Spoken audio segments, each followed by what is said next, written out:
আ হচ্ছে metro rail হচ্ছে এই যে চলতেছে অনেকদিন বন্ধ থাকার পর আপনার আসলে কেমন লাগতেছে? জি, খুবই ভালো লাগতেছে।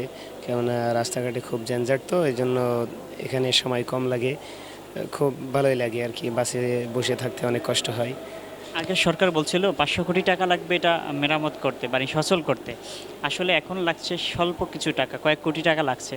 এই ব্যাপারটা আপনি কি মনে করেন যে সেই টাকাগুলা আসলে গায়েব করার চিন্তা বা অন্য কিছু? এটা শুধু ধোঁকাবাজি ছাড়া আর কিছুই ছিল না। কোনটা? এই যে অধিক পরিমাণে টাকা-পয়সার কথা বলা।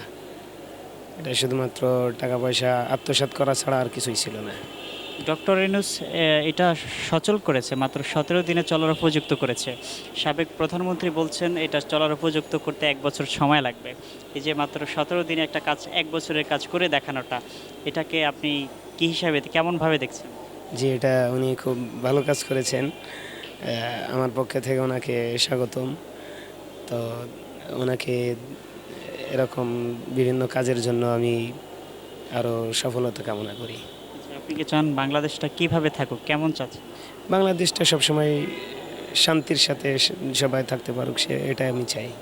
আচ্ছা। ডক্টর ইউনূসের কাজটাকে আপনি সাধুবাদ করেন? জি, নাম কি? কোথায় থাকেন? মোহাম্মদ আহসানুল্লাহ। কি করেন? পড়াশোনা করতেছি জামিয়া সুবানিয়া হিফজ বিভাগ। ধন্যবাদ আপনাকে।